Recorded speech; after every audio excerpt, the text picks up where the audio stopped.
Les procès de Nuremberg. Quand on pense aux punitions infligées aux nazis, on pense généralement à ces procès mondialement célèbres contre les dirigeants nazis les plus cruels et les plus puissants. Car les Alliés voulaient justement montrer qu'ils n'étaient pas eux-mêmes des tyrans et que malgré les crimes atroces commis par les nazis, ils entendaient les condamner par des procédures judiciaires normales, dans un cadre légal conforme à l'état de droit. Mais comme nous allons vous le montrer dans cette vidéo, tous les criminels nazis n'ont pas eu droit à un traitement aussi humain. Certains des pires criminels nazis ont en réalité subi exactement ce qu'ils avaient infligé aux autres. Prenez par exemple le cas d'Amon Goeth.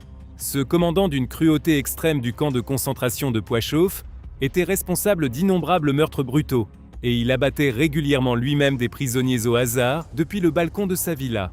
Pourtant, il devait en principe connaître une fin rapide et presque indolore sur la potence. Mais lorsqu'il devait être pendu à Cracovie, en 1946, ses bourreaux firent une erreur. La corde était trop faible pour supporter son poids et se rompit au moment où la trappe s'ouvrit. Amon Goeth s'écrasa violemment au sol. Lors de la deuxième tentative, les bourreaux se trompèrent encore dans leurs calculs. Cette fois, la corde était trop longue, et même si Amon Goeth fut de nouveau brutalement étranglé par la corde pendant sa chute, il heurta aussi le sol de plein fouet sans mourir. Ce n'est qu'après avoir subi 2 fois une terreur psychologique inimaginable et une chute douloureuse que la troisième tentative réussit. Ont-ils réellement mal calculé 2 fois, ou voulaient-ils délibérément faire souffrir ce nazi tristement célèbre? La question n'a jamais été tranchée. On retrouve le même flou autour de toute une série de pendaisons que le bourreau américain John Woods devait exécuter le 16 octobre 1946. Il avait reçu pour mission de pendre ce jour-là 10 grands criminels de guerre condamnés à Nuremberg au moyen d'un long drop, c'est-à-dire une chute longue précisément calculée. En théorie, cette méthode devait briser instantanément la nuque des condamnés. Mais Woods avait construit des trappes trop étroites et avait complètement mal calculé la longueur des cordes. Ainsi, lorsque Wilhelm Keitel, ancien chef du haut commandement de la Wehrmacht, passa à travers la trappe, sa nuque ne se brisa pas. À la place, une agonie atroce commença, pendant 24 minutes, un temps inimaginable, alors que Keitel était lentement étranglé dans d'horribles souffrances. Et comme si cela ne suffisait pas, pendant la chute, son visage se heurta si violemment le rebord en bois, trop étroit, de la trappe qu'il subit de graves blessures à la tête. L'ancien ministre des Affaires étrangères, Joachim von Ribbentrop, connut un sort similaire. Il suffoqua pendant plus de 10 minutes au bout de la corde. Lorsque Julius Streicher, l'éditeur du journal de haine antisémite Der Stürmer, fut amené à la potence, la construction défectueuse le fit lutter si longtemps que John Woods descendit sous la plateforme et tira sur ses pieds jusqu'à ce qu'il cesse de respirer. Tout cela était-il vraiment dû à de l'incompétence ou à un véritable sadisme?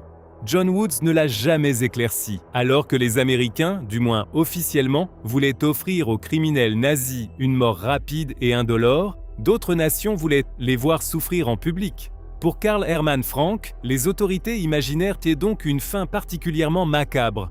En mai 1946, à Prague, son exécution fut transformée en une sorte de spectacle public, avec plus de 5000 spectateurs. Le clou du spectacle, c'était sa lente mise à mort. Quand le moment arriva, il fut attaché à un haut poteau en bois devant la foule excitée, puis on lui passa une corde autour du cou. La corde fut ensuite tirée vers le haut à l'aide d'un système de poulies, étranglant Karl Hermann Frank de plus en plus lentement jusqu'à ce qu'il finisse par suffoquer devant la foule. Et aussi terrible que cela puisse paraître, les exécutions officielles dont nous venons de parler restent encore véritablement humaines comparées à ce qui suit. Les punitions les plus brutales infligées aux criminels nazis se sont déroulées sans aucun procès préalable, juste après la libération des camps de concentration. Et, bien sûr, ce n'est pas vraiment surprenant quand on pense que les prisonniers libérés avaient enfin l'occasion de se venger eux-mêmes de leurs bourreaux. Un incident particulièrement extrême a été documenté par le juriste militaire américain Benjamin Ferencz, envoyé au camp de concentration d'Ebensee, en Autriche, pour y recueillir des preuves. Là-bas, il vit de ses propres yeux un groupe d'anciens prisonniers émaciés attachés à un SS sur un brancard métallique utilisé pour les cadavres avant de le pousser vivant dans le four brûlant d'un crématorium. Au lieu de le laisser mourir immédiatement, ils ressortirent le nazi à plusieurs reprises, puis le repoussèrent dans les flammes afin de prolonger sa douleur. La punition des gardes SS dégénéra aussi complètement lors de la libération du camp de concentration de Dachau en avril 1945.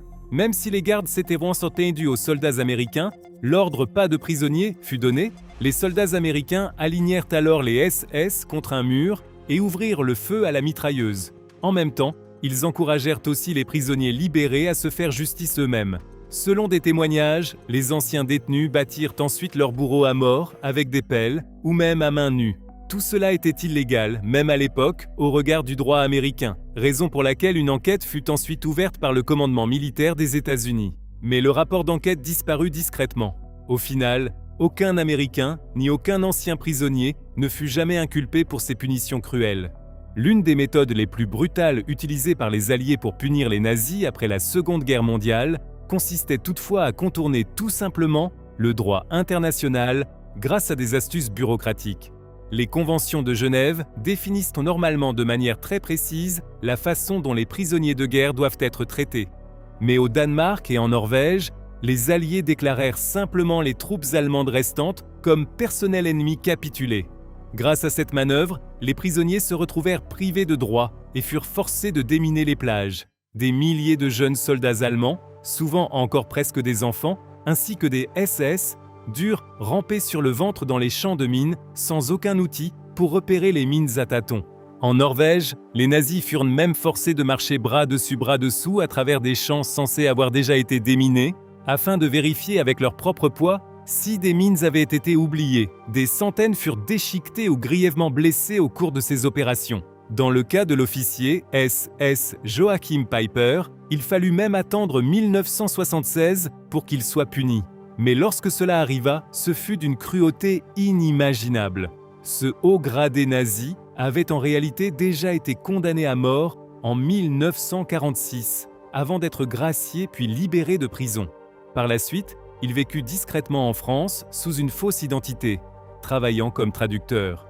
Mais après qu'un journal français eut révélé sa véritable identité en 1976, il reçut des menaces de mort. Et cela ne s'arrêta pas là. Dans la nuit du 14 juillet, jour de la fête nationale française, des assaillants inconnus attaquèrent sa maison avec des cocktails Molotov. Leur objectif était de brûler Peiper vivant. Pour cela, ils jetèrent des engins incendiaires à travers les fenêtres, et même si Joachim Peiper tenta d'abord de se défendre avec un fusil de chasse, il finit par brûler vif à l'intérieur du bâtiment. Lors du transport ultérieur de son corps vers la morgue, la tête de Peiper disparut, avant de réapparaître plus tard dans un état mutilé.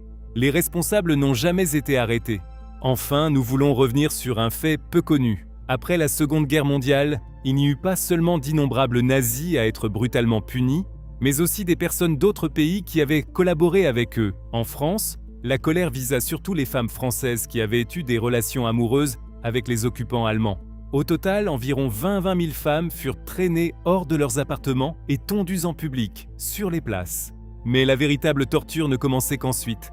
Elles furent alors recouvertes de goudron brûlant et des croix gammées furent brûlées au fer rouge sur leur visage. Après cela commença une humiliation publique qui semblait presque sortie du Moyen-Âge. Après ces supplices, les femmes devaient traverser des foules de gens qui leur crachaient en dessus et les frappaient, et elles restaient marquées à vie. Dans certains cas isolés, des femmes furent même saisies par des personnes dans la foule et étranglées. Certains témoignages racontent par exemple que des hommes les attrapaient à la gorge, puis les regardaient se débattre pour respirer. Beaucoup de ces femmes finiront par se suicider après ces actes cruels. Dites-nous en commentaire ce que vous pensez de ces cas. Laissez un like si la vidéo vous a intéressé et abonnez-vous. Merci d'avoir regardé et à la prochaine.